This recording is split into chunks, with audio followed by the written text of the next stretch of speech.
Hey everybody, Hellblazer back with another video. Today I am going to be talking about Stephen Amell's Green Arrow from TV's Arrow and why I think he is legit. When it comes to DC, I've always been a Batman fan, first and foremost. Anyone who knows me real well knows that I have always preferred Batman as my number one favorite DC character over anybody else. That including the Man of Steel himself. That's not to say I hate Superman necessarily. Quite the contrary. I just have always liked Batman more, and that's largely due to the fact that he is more compelling and relatable as a hero. I've heard some people argue the same for Superman, saying that Clark Kent is the real person and Superman is the facade, and that is true, but he's still a being from a world outside of ours where its society is predetermined, whereas Batman is a being of our world where its society is the complete opposite. The urge to want to fight crime and make a difference in the world and be a better example of the natural saviors of our society is really at the core of what makes Batman so interesting as a character. Hence why over time he has gotten more brand recognition in media over a lot of DC characters, not just in movies and video games, but in TV shows. And for characters like Green Arrow, who are typically portrayed a certain way in the comics, brand recognition doesn't really work out in their favor, simply because that portrayal may not always resonate with people. It sure as hell does not resonate with me because, quite frankly, I think it's a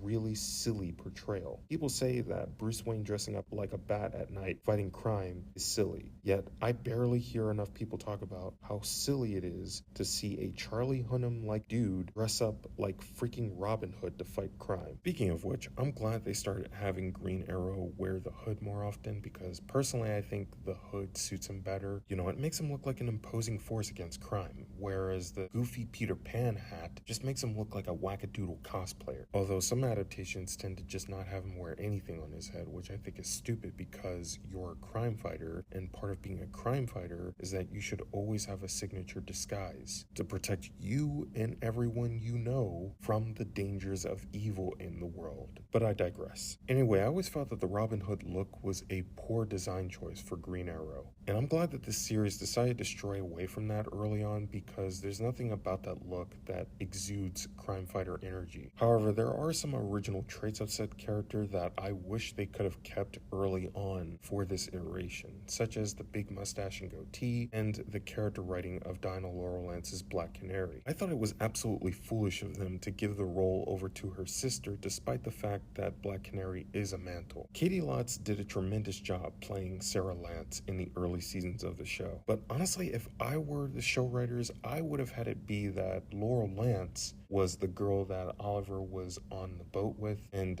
Sarah was the girl that Oliver ended up having a falling out with in season 1 onwards. I think playing it up that way would have made a lot more sense for what Laurel Lance's character is actually like, and would have tied perfectly into her becoming the Black Canary that we would come to know in later seasons. Except in my own version of Arrow, Sarah Lance would have never became Black Canary. She would have taken on a completely different role.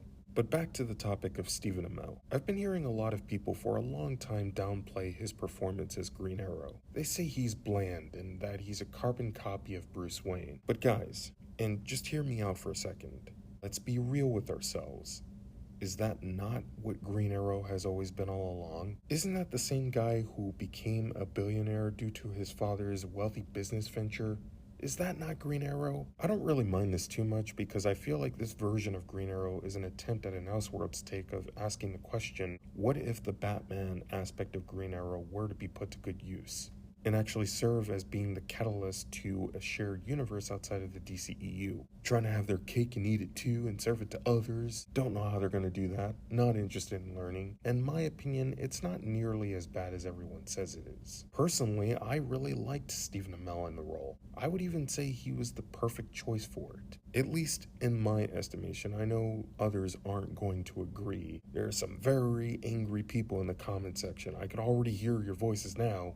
Besides, saying that Green Arrow is not Batman is literally like saying that jam is not jelly. Yes, Green Arrow exists as his own thing in the comics, but he's still a vigilante fighting crime outside of the law. Obviously, that aspect of the character has to be recognized in some way, and in case you haven't already figured it out by now, I have never really been a fan of the Green Arrow character. I've always found him to be bland and just not as interesting as Batman, despite the times he has tried to be like him in the comics. And yes, you heard me right. Green Arrow debuted in DC early on as Batman. Where like the Cape Crusader, he was a billionaire who had his own lair, his signature crime-fighting vehicle, crime-fighting gadgets, and a crime-fighting sidekick. But I just never cared for his natural look and personality because of how incredibly wooden it is compared to Batman. Green Arrow to me, for the longest time, it always felt like the Han Solo of DC Comics, of being that guy that's just there to look cool and be quippy.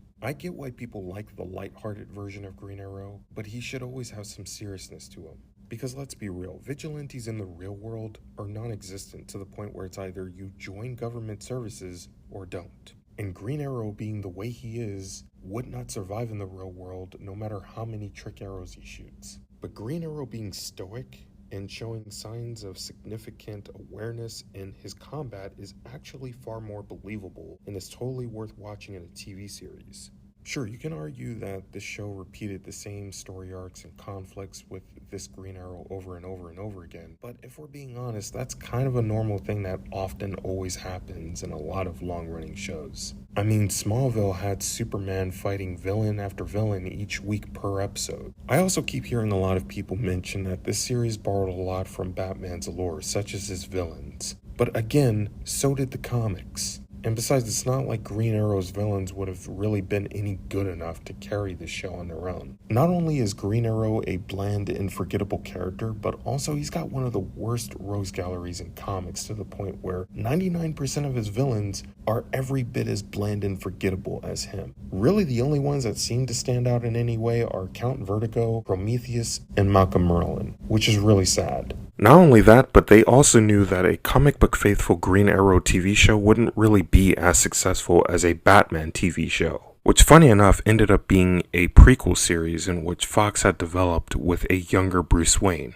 But overall, the CW crew just didn't want to make the same mistake they made with Green Arrow on Smallville. They not only knew that casting a young 20-something blonde guy was the wrong move to make, but they also knew that they had to have Green Arrow look more physically imposing. And so they went for the Batman approach, which I actually think was the best decision they ever made with a DC property. I said before that Stephen Amell was the perfect choice for Green Arrow. However, I think he was the perfect choice for what this show was going for, which is pretty different from the comic book Oliver Queen. Stephen Amell was absolutely great for what he was given. Is he the perfect Green Arrow that leaps off the page? Nope, but he is the perfect Green Arrow for this series. That's not to say I don't think Stephen Amell could play a comic-accurate Green Arrow, I just think this role suits him better. Besides, if I wanted to cast a comic-accurate Green Arrow, my pick would have actually been Charlie Hunnam, because I think he has the right look and personality of Oliver Queen. Green Arrow debuted in the comics as Batman, but since then DC would have him go on to be an interesting character on his own in later comics such as Rebirth, which in my opinion is alright. It's not nearly as good as New 52. That in the 2010 DC animated short film where the character was portrayed brilliantly by Neil McDonough, who played Damien Dark on TV's Arrow. Again, I can't stress this enough. Green Arrow should always have some seriousness to his character. Yes, Green Arrow in the comics can come off as sarcastic and quippy from time to time, but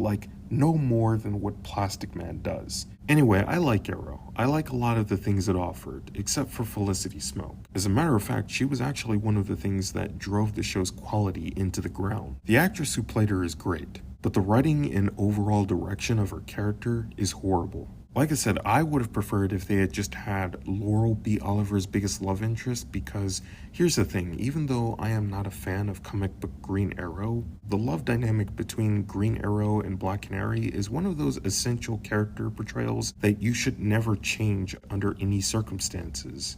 Because like Batman, it has a lot of merit and credibility for existing the way it does. Having said that, even though I enjoyed a lot of the changes this show brought to the Green Arrow lore, the love connection that he naturally has with Black Canary is actually one of the changes I wish they hadn't made. Anyway, full disclosure, I'm not going to be talking about each and every season of this show back to back because that would kind of make this video out to be longer than it already is, and I kind of want to move forward with this topic so I can talk about other things. Sorry if that makes me sound lazy, it's just I have a life and I want to preserve it as much as possible.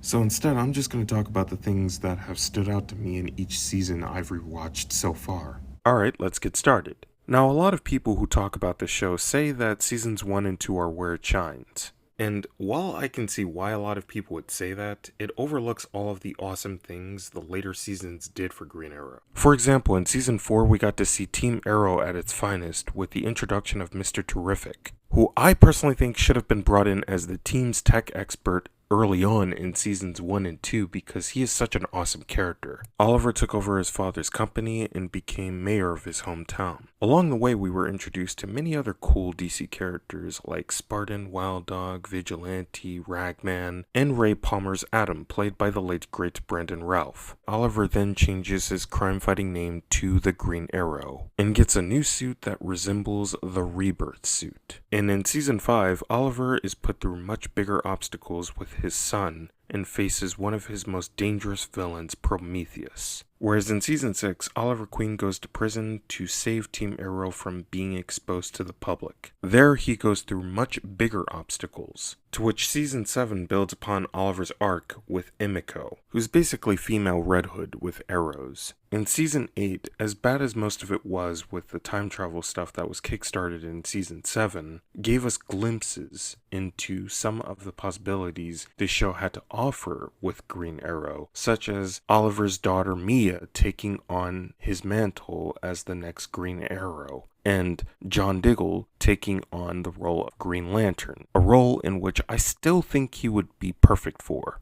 Of course, to most people, these possibilities may seem rather small and weightless due to all of the bad writing that's unfortunately plagued the series, but the truth is these possibilities are capable of standing out as much as the early goings of this show did if there weren't too many writers at the helm, which is the primary reason why this show ever reached rock bottom to begin with. Because much like Daredevil, this show has a lot of artistic value behind it. And I think if this show were to have only 1 or 2 writers at the helm, it truly could have been something special. Despite its mishaps, this show was still able to make a comeback in success in some of the later seasons. Some not so much, but none of that matters because this show, believe it or not, actually has a lot more good going for it than bad. I would even argue the same for The Flash, despite what a lot of people say about the writing in the later seasons of that show. Despite what a lot of people will tell you, Arrow started off great and got better. I know this because, as I stated previously, seasons 5 and 6 showed us exactly what the possibilities are for a standalone Green Arrow story, something that was foreshadowed in seasons 1 and 2, whereas season 7 showed us exactly what the future holds for Green Arrow. We got the ultimate conclusion that changed everything. Oliver became the Spectre, his daughter carried on his legacy and became the next Green Arrow, a lot of people's lives were restored, even Black Canary's, and John Diggle became the Green Lantern. The Arrow series wasn't perfect by any means. It certainly had its moments of being consumed with bad writing, as I mentioned, and throwing random characters into the mix that have no real purpose of existing at all. But it was what I would consider to be an awesome comic book adaptation. I always say all the time that I want my comic book movies and TV shows to have some seriousness and gravitas to it. Don't get me wrong, I don't mind seeing live action comic book portrayals embrace the comic cheesiness and absurdity of the medium, or just be what others would consider fun to watch. But personally, I think that kind of thing can get real formulaic real fast if embraced too much.